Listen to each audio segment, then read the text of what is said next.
Nike. So, ito na yung ano natin, no? Nakita nyo ba? Tugo. Ni-repair lang ako dito ni Rio. Ay, hindi ko naman alam na maa-approvean. Oh, yung mga gusto mangutang. Ay, ako. Para daw tong credit card. Ay, daan kasi, meron akong video. Pinadala sa akin. Last year pa yon. Ngayon, nagulat kasi ako. Hindi ko alam na padadalhan ako ng video. Dahil nga, syempre, doon nagbabank yung MCPH collection, ano. Pinadalan ako ng credit card. Eh, di hindi ko tinanggap. Ngayon, minsan, syempre, ay pagka ganito magpapasko, nangangailangan ka ng rambunan. Kailangan marami kang punan. Eh, di ba nung mga nakaraang linggo, ay buwan, nung nakaraang buwan, mga June, July, August, apat na buwan. June, July, August, September. Ay, May pala. May, June, July, August, September, no? Bali, 4 hanggang 5 buwan, mahina ang benta. So, ngayon, kailangan natin talaga, pag sa business, kailangan natin mangutang. Eh, ngayon, nagtanong naman ako sa BDO. Ay, ang problema ko, dahil ako ay bago palang registered sa BIR at saka sa DTI, kailangan daw ng ITR. Eh, ngayon, wala naman tayo noon pa, dahil next year pa tayo makakakuha ng ITR. Eh, di ngayon, nahinayang ako dun sa pinadala sa akin na BDO na credit card. Nainis talaga ako doon. Tapos, buti pa ka ako pala, tinanggap ko na lang. Kasi minsan, alam nyo kasi pag sa nagbi-business po tayo, alam nyo ba ang mga negosyante ay puro utang po iyan. Magagaling lamang silang mag cash flow. Kumbaga, magaling lang magbayad ng utang. Ganun. So, dahil sa business, yan. So, ito naman sa atin ay for business purposes din. Hindi naman po tayo ay yung bibili ng kung ano-anong bagay. Kaya, yun. Tapos, pumunta ako sa BDO. Yun na nga yung kwento. Hindi na daw pala pwede. Hindi ko na daw pwede makuha. Apply na daw ng panibago. So, ngayon, hinihingian nila ako ng ITR. Ay, wala naman ako ibibigay dahil wala pa nga tayong ITR, diba? So, yun. Ngayon, nag-apply ako nagtanong-tanong ako kay Rio. Sabi niya, try mo ito, Ate Marie, sabi niya. Si Rio daw, nung kumuha daw siya, ay 4,000 daw yung credit limit. Pero pwede ka mangutang ng pera din dito. Doon kasi sa GCash, hindi, ang laki ng tubo. Sobrang laki. Kamukha din sa Paymaya. Tapos sa S-Loan. Alam mo yung S-Loan, yung sa, ano po yun? Yung sa Shopee Loan. G-Loan naman sa Maya. Ay, sa GCash. Sa Maya, hindi ko po alam kung anong tawag doon. Basta loan din. Pera din yun. Tapos, kung sa, sa, pagka kasi nagtitinda ka sa Shopee, pwede kang mangutang doon. Kasi, syempre, mayroon ka namang business. Doon din, kaya lang sobrang laki. So, ngayon, mayroon nirekomenda sa atin si Rio. Titignan na natin. Tugo pa to at tugo. Oh. Eto. Atome card. Nakapangalan daw sa akin to. Pwede ka rin daw dito mangutang ng pera. Pwede ka rin daw dito mangutang ng tawag dito ng ng grocery, ganon. So, bubuksan natin. Nag-try tayo. Alam nyo to, pagka marunong naman tayo magbayad, dapat babayaran natin, ha? Kasi mahirap po pag mangungutang tayo tapos hindi natin babayaran. Yun, mahirap yun. So, wag tayo dun. Kailangan. Tapos, nagtanong din ako dyan sa may Mexico, Bangko Mexico ba? Gusto nila, mayroon daw, kailangan daw, mayroon daw anong tawag doon? Co-maker. So, mangungutang ka, mandadamay ka pa ng iba. Diba, ano? So, ayaw ko ng ganun. Ayaw ko ng may co-maker. Sabi, kailangan daw may co-maker. Mangungutang ka na nga, mandadamay ka pa. Hindi tayo pwede sa ganun, no? So, ayaw ko nga. Tapos, nagtanong din ako, kailangan daw, kung wala daw co-maker, ay mayroon daw ipeprenda o kaya collateral. Kumbaga yung collateral mo, house and lot, sa 20,000 lang. Halagang 20,000. Mangungulateral ka na. Iko-collateral mo yung bahay at lupa mo kung mayroon ka. O kaya lupa lang kung mayroon kang titulo ng lupa, iko-collateral sa halagang 20,000. May kulay naman to. So, ayun, thank you so much. Atomic card. So, pay later anywhere, sabi niya. Atomic card, sabi niya. Oh. Okay. So, meron tayong, wait lang. So, yun nga, continuation. Ay, ito na. Yung nabigay sa atin is silver. So, ang kulay po ay black, silver, and pink. So, hindi ko kasi nakita doon kung ano yung pagpipilian. So, kung dapat ay pagpipilian, gusto ko sana yung black.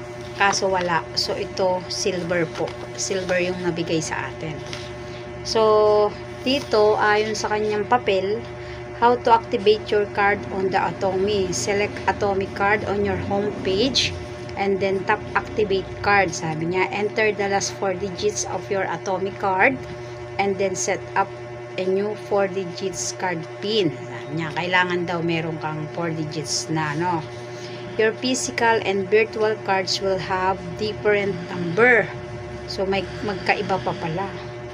So increase your credit limit by transacting by regularly and paying your bills on time. So, pwede pala tayong magbayad dito ng bills. O, diba? So, yung tama-tama, meron tayong globe, meron tayong kuryente. So, ganyan. To pay with Atomic card, just look out the EMB. Ano yan? Contractless. Symbol as at cashier. So, ito yun. Ito po yung EMB. Ayan. So, black kasi itong natin. So, yung alternatively, you can, wait lang, basahin natin mabuti. Hindi natin nababasa. Alternatively, you can pay by inserting your card into the terminal. Choose savings account and enter your 4 PIN. Sabing ganon. So, yun.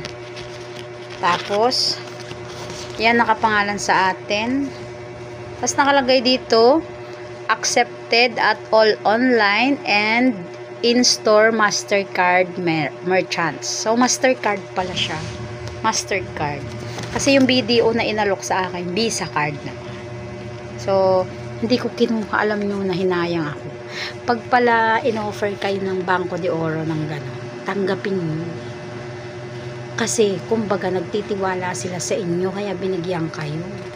Ako pala, masyadong mahina yung pagtitiwala ko pala sa sarili ko. Kaya, hindi ko tinanggap. Ngayon pala, maganda palang kailangan pala yung pagka yung meron kang gustong bilhin sa grocery, 1 month to pay. Walang di ba? Walang tubo. Magkakatubo lang pag in-installment mo within 3 months, 6 months, 9 months, ganyan.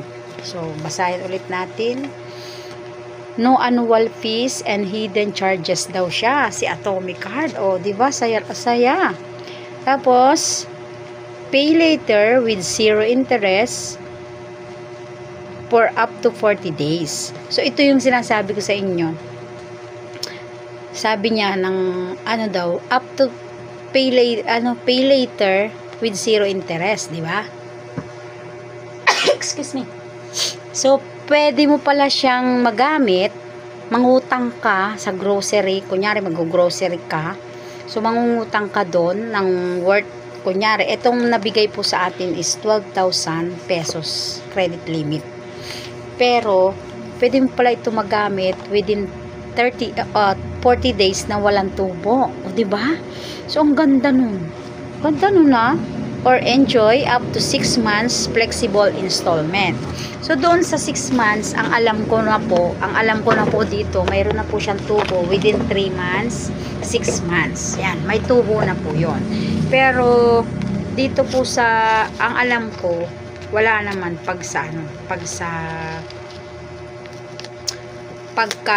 wag mo lang paubutin ng sobrang tagal. Kailangan mga 30 days lang. Ay, 35 days gano'n.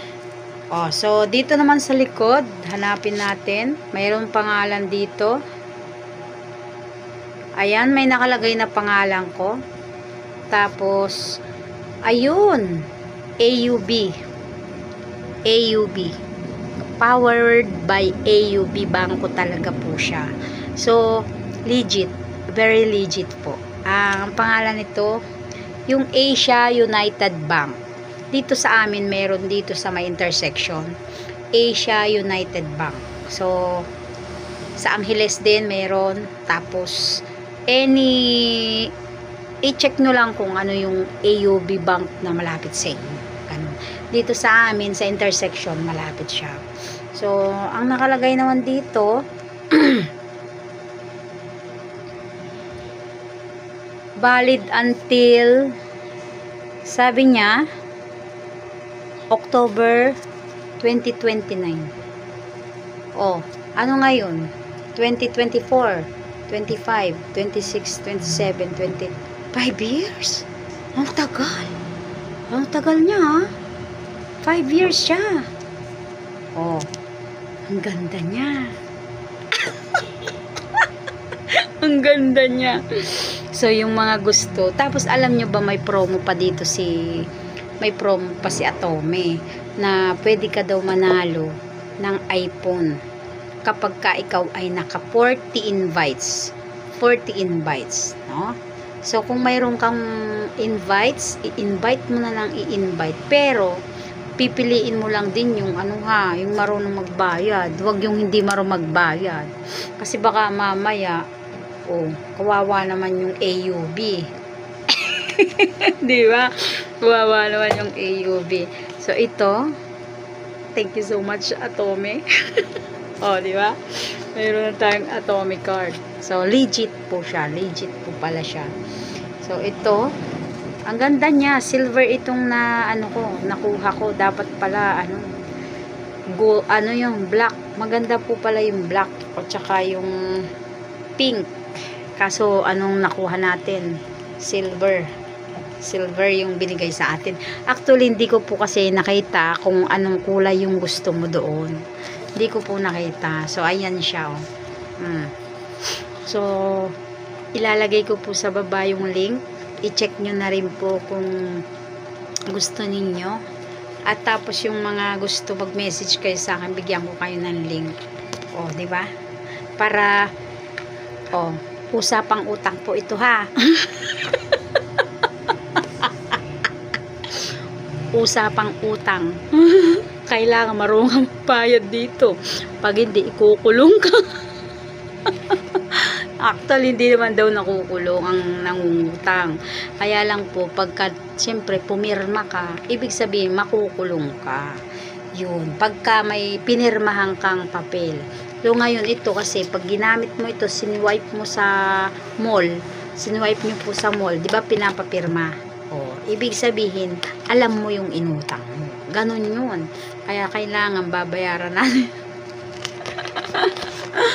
Pinagtiwalaan tayo ng 12,000 credit limit. Diba ang galing, no? Tapos mag-invite din daw para tumaas daw ang credit limit. Ayun lang. Thank you so much for watching. I-update ko po kayo kapag ka nagamit ko na po ito. Magbibideo ako. Unang paggagamitan natin dito ay yung bibili tayo ng Graham. Ibi-business natin para hindi masayang, di ba? So, ayun lang. Oh, lalagay ko yung link sa baba para i-check nyo rin kung magustuhan nyo. O, di ba? Ay.